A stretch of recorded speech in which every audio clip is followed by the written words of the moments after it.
Olá, alunos! Nossa aula de hoje vai ser sobre outra ferramenta de gestão da qualidade, que é folha de verificação. Para que ela serve? Para colher dados baseados em observações. Então, a gente vai observar o problema e colher dados numéricos a respeito do problema, para assim conseguir solucioná-lo. Okay? Um exemplo, então, de folha de verificação por exemplo, eu tenho aqui uma peça que tem que ter 8,3, a dimensão da peça tem que ser 8,3, e a gente vê aqui que há uma variação nesse diâmetro da peça, né? Para menos e para mais. Por exemplo, das 55 peças produzidas, apenas 11 conseguiram estar dentro das especificações, né? Então, está dentro do alvo. Então, a gente tem aqui uma folha para colher dados sobre o problema. Folha de verificação é usada para registrar informação sobre o desempenho do processo, coletar frequência, né, de um determinado problema, quantas vezes ele ocorre, né, em qual período de tempo que ele ocorre. Tem que ser um formulário simples e fácil para a coleta de dados ser eficiente.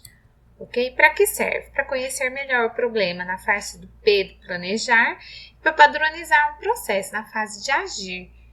Né? Para depois que implantei uma melhoria, verificar se aquela melhoria gerou algum resultado. Posso usar a folha de verificação também, no A de agir.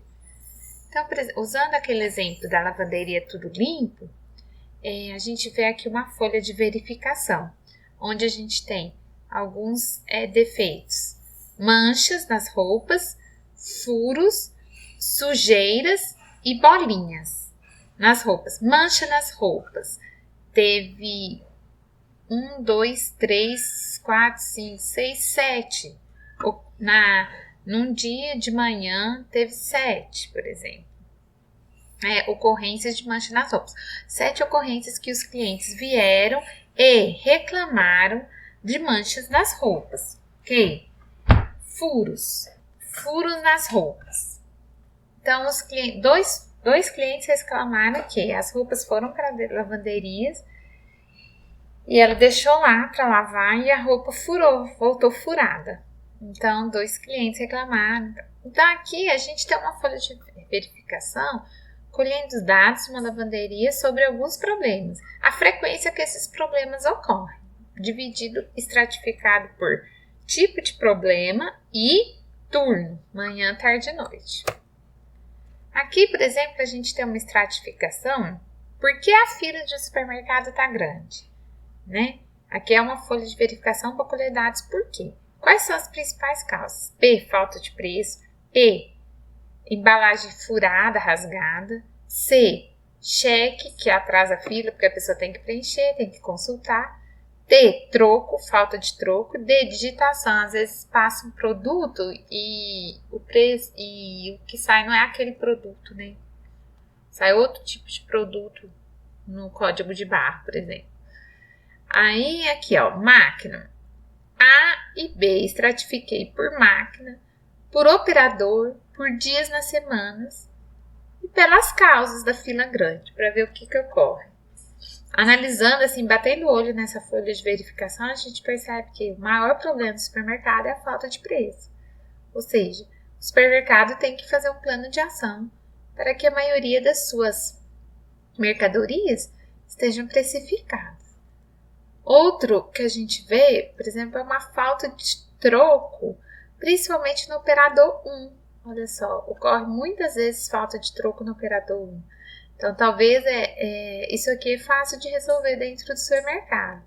A gente vê que outro que ocorre bastante é o E, né? Embalagem rasgada com problema, daí tem que voltar lá, o cliente tem que voltar e trocar. Então, a bater o olho na folha de verificação, a gente consegue tirar algumas conclusões, ok?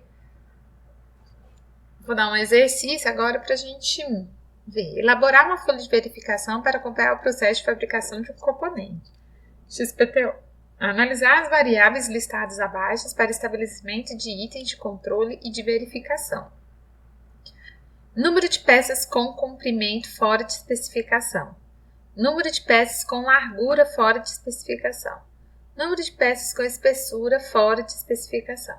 Quantidade de falhas nas superfícies, defeitos externos da peça. Estratificar por turno, manhã, tarde e noite, dias da semana, menos domingo. E matéria-prima, fornecedor 1, 2, 3. Então, vamos lá. Primeiro, eu acho que a primeira coisa que a gente tem que fazer é se perguntar qual a variável eu quero medir de frequência. Essa folha de verificação vai medir o quê? O que eu quero chegar na conclusão? Bom, olhando assim, eu quero medir o quê? Quantas peças tiveram comprimento fora da especificação? Quantas peças tiveram largura fora? Entendeu? Então, eu quero medir os defeitos. Quantas com esse tipo de defeito? Quantas com a largura, defeito de largura? Quantas peças com defeito na espessura? Quantas peças com defeito na superfície? Ok? É isso que eu quero medir. Então, aqui, qual variável que eu quero medir a frequência? Defeito. Segundo, quais outras variáveis eu vou ter que colocar na minha folha de verificação? Turno, dias da semana e fornecedores. Foi isso que ele solicitou. Então, aqui está um exemplo. Então, eu coloquei turno, manhã, tarde e noite, dias da semana e fornecedores. 1, 2, 3. Para todos os turnos, né? Então, número de peças com comprimento fora da especificação. Quando eu correr isso, eu vou colocar uma estrela. Quando eu correr uma peça com a largura fora da especificação, eu vou colocar triângulo. Quando eu tiver número de peças com problema na espessura, eu vou colocar um círculo. Quando eu tiver falha na superfície, eu vou colocar uma lua. E defeitos externos na peça, eu vou colocar um raio. Ok? Quando isso ocorrer, eu vou identificar dessa forma dentro da minha folha. Vou preencher minha folha de verificação com isso aqui. Depois é só contar quantas estrelas, quantos triângulos, quantos círculos, quantas luas, quantos raios, para eu verificar quanto de defeito no comprimento, quantos defeitos na largura, quantos defeitos na espessura e assim por diante. Pode ser diferente? Pode ser dessa forma. Pode colocar aqui, fornecedor 1, 2, 3 por dia, né? E daí eu assinando. Ok? Pode ser diferente. Em vez de pôr os fornecedores nos turnos, eu posso colocar os fornecedores nos dias. Tanto faz, dá no mesmo. Agora sim, só para testar. Uma peça na terça-feira. Então, vou vir aqui, terça-feira. Depois do almoço, ou seja, numa terça-feira de tarde, depois do almoço, à tarde, terça-feira, tarde na terça. Do fornecedor 2, peguei aqui fornecedor 2, deu um problema na largura. Largura é triângulo, aqui. Então, eu consegui, usar todas as variáveis e colocar o meu problema. Então, olha só, eu usei a variável turno, que é usei a variável turno, que é no turno da tarde, eu usei a variável fornecedor, que é o fornecedor 2, e usei a variável dia da semana, que é terça-feira, e o tipo do problema, triângulo. Depois, se eu quiser saber quantos desse problema teve na largura, quantos triângulos teve em toda a minha folha de verificação. Ok? Então, por hoje é só. Tchauzinho!